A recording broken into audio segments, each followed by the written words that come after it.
ఇక దీంతో పాటు మరో అంశాన్ని చూద్దాం. మేడారం అడవులలో భడే చొక్కరావు మావోయిస్ట్ అగ్రనేత షెల్టర్లో ఉన్నారన్న సమాచారంతో బలగాలు అలర్ట్. ములుగు భూపాలపల్లి సరిహద్దు ఏజెన్సీ ప్రాంతాలలో కూబింగ్ అడ్డగుట్ట అడవులలో చెక్పోస్టుల ఏర్పాటు. మావోయిస్ట్ అగ్రనేత బడే చొక్కారావు మేడారం అడవులలో షెల్టర్లో ఉన్నారన్న సమాచారంతో బలగాలు అప్రమత్తమయ్యాయి. ఇంటెలిజెన్స్ సమాచారంతో ఏజెన్సీ ప్రాంతాలైన ములుగు, పస్రా, తాండ్వాయి పరిసరాలలో హై అలర్ట్ ప్రకటించి కూబింగ్ కార్యకలాపాలకు ముమ్మరం చేశారు. ఆయన స్వస్థలం తాడ్వాయి మండలం నార్లాపూర్పై పోలీసులు నిఘా పెంచినట్లుగా కూడా స్థానికులు చెప్తున్నారు. దేవ్జీ లక్ష్యంగా కర్రెగుట్టలలో ఆపరేషన్ 2 అయితే జరుగుతున్న పరిస్థితి అయితే కనబడుతుంది. ఇక దీంతో పాటు ఒకసారి చూడండి, మేడారం అడవులలో బడే చొక్కారావు ఉన్నాడు అనే మా ప్రధానమైన అంశం అయితే జరుగుతుంది. ఉమ్మడి వరంగల్ జిల్లా వ్యాప్తంగా ఒక్కసారి ఉత్కంఠ నెలకొంది. ఇటు ములుగు, జయశంకర్, భూపాలపల్లి జిల్లా సరిహద్దులలోని మేడారం అడవి ప్రాంతాలలో మావోయిస్ట్ అగ్రనేత బడే చొక్కారావు అలియాస్ దామోదర్ షెల్టర్ తీసుకున్నారనే సమాచారంతో పోలీస్ బలగాలు అప్రమత్తమయ్యాయి. ఇంటెలిజెన్స్ సమాచారంతో ఏజెన్సీ ప్రాంతాలైన ములుగు, పస్రా, తాడ్వాయి పరిసరాలలో హై అలర్ట్ ప్రకటించి కూబింగ్ కార్యక్రమాలను ముమ్మరం చేశారు. ఛత్తీస్గఢ్, బీజాపూర్, తెలంగాణ సరిహద్దు ప్రాంతం వెంకటాపూర్లో లొంగుబాట్లు జరుగుతున్న క్రమంలో తాజా పరిణామం సంచలనంగా మారిపోయిన పరిస్థితి కనబడుతుంది. అయితే ఇక్కడ విశ్వసనీయ వర్గాల సమాచారం ఏంటంటే, దామోదరు పూర్తి స్థాయిలో చాలా రోజులుగా గత 2 నెలలుగా లొంగిపోవడానికి విశ్వ ప్రయత్నాలు చేస్తున్న పరిస్థితి అయితే కనబడుతుంది. కానీ ఎక్కడ షెల్టర్ అయితే దొరకట్లేదు, ఎవరు కూడా భరోసా ఇవ్వలేని పరిస్థితి అయితే కనబడుతుంది. ఒకవేళ దొరికినాక కూడా పూర్తి స్థాయిలో తీసుకెళ్లి ఎన్కౌంటర్ చేస్తున్న సంగతి కూడా మనందరికీ తెలిసిందే. ఇది కొంతమంది ప్రజా సంఘాలు కూడా గతంలో జరిగిన ఎన్కౌంటర్లో మనం చూసాం. హిడ్మాకు సంబంధించి పూర్తి స్థాయిలో ఇప్పుడు కూడా అలాంటి ఏమైనా జరుగుతాయని కూడా చెప్తున్న పరిస్థితి కనబడుతుంది. ఇక్కడ స్వస్థలం నార్లాపూర్లపై నిఘా.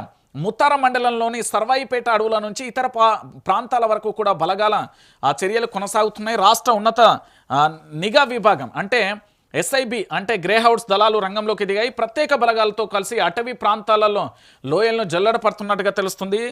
చొక్కారావు స్వస్థలం తాడ్వాయి మండలం నార్లాపూర్పై పోలీసులు నిఘా పెట్టినట్టుగా స్థానికులు చెప్తున్నారు. ఈ గ్రామం నుంచి ములుగు జిల్లా కేంద్రానికి సమాచారం వెళ్ళినట్లుగా తెలుస్తుంది. పెద్దాపూర్, కొప్పుగుట్ట, గండి కామారం లాంటి కీలక ప్రాంతాలలో పోలీసులు ప్రహార పెరిగింది. అడ్డగుట్ట అడవులలో సాయుధ బలగాలు స్థావరాలను ఏర్పాటు చేస్తున్నాయి. ప్రధాన రహదారుల మీద చెక్ పోస్టులు నిర్మించి పోలీసులు వాహనాలను తనిఖీ చేస్తున్నారు. అటవీ పరిసర గ్రామాలలో పర్యటిస్తూ ప్రజలను అప్రమత్తం చేస్తున్నారు. కొత్త వ్యక్తులు ఎవరైనా కనిపిస్తే వెంటనే సమాచారం ఇవ్వాలని సూచిస్తున్నారు. బాలి బలగాల మోహరంతో ఏజెన్సీ ప్రాంతాలలో యుద్ధ వాతావరణం కల్పిస్తుంది. అటు ఛత్తీస్గఢ్ సరిహద్దుల నుంచి కూడా మావోయిస్టులు ప్రవేశించకుండా గస్తీని పెంచారు అంటూ కూడా చెప్తున్న పరిస్థితి కనబడుతుంది.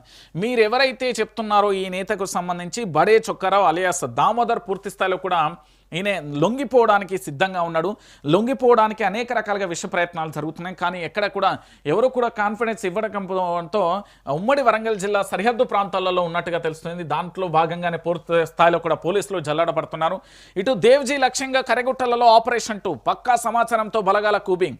కరెగుట్టల అడవి ప్రాంతాలలో మరోసారి భద్రతా బలగాలు కదలికలు వేగం పుంజుకున్నాయి. ఆపరేషన్ 2 పేరుతో మావోయిస్ట్ అగ్రనేత దేవ్జీ లక్ష్యంగా ప్రత్యేక దళాలు దాడులు, కూబింగ్ చర్యలు ప్రారంభించినట్లుగా విశ్వసనీయ వర్గాల సమాచారం.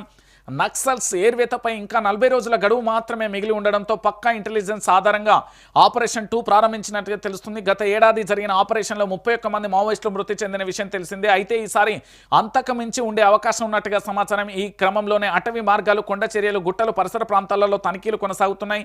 అనుమానాస్పద కదలికను కూడా గమనించిన వెంటనే అధికారులకు సమాచారం ఇవ్వాలని భద్రతా వర్గాలు ప్రకటన చేసినట్టుగా తెలుస్తుంది. మొత్తం మరోసారి కరెగుట్టల పరిసర ప్రాంతాలలో కూడా ఉద్రిక్త పరిస్థితులు చోటు చేసుకున్నట్టుగా తెలుస్తుంది. సో మొత్తానికి మావోయిస్టులకు సంబంధించి పూర్తి స్థాయిలో చాలా మంది కూడా లొంగిపోవడానికి అయితే సిద్ధంగా ఉన్నారు.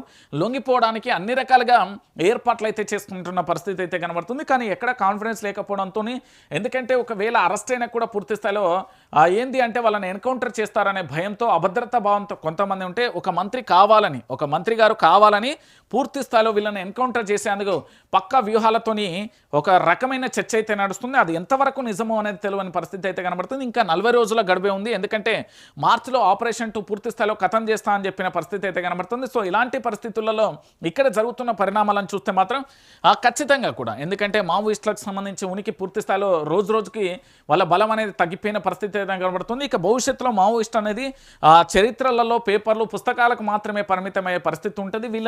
వీళ్ళు పూర్తి స్థాయిలో దామోదర్ కానీ, ఇటు పూర్తి స్థాయిలో దేవ్జీ కానీ లొంగిపోవడానికైతే సిద్ధంగా ఉన్నారు. ఇక్కడున్న మావోయిస్టు పార్టీకి సంబంధించి పూర్తి స్థాయిలో వాళ్ళు కనుక సపోర్ట్ చేస్తే ప్రజలలో ఉన్న మావోయిస్టు పార్టీ ఎవరైతే లొంగిపోయారో మాజీ మావోయిస్టులు ఉన్నారో వాళ్ళ సపోర్ట్ ఇస్తే పూర్తి స్థాయిలో వీళ్ళు లొంగిపోయే ఛాన్స్ ఉంటుంది అని విశ్వసనీయ వర్గాల సమాచారం అయితే అందుతుంది. సో మొత్తానికి ఏం జరుగుతుంది, ఎలా ఉండబోతుంది అనేది మనం కూడా వేచి చూద్దాం. సో దీంతో పాటు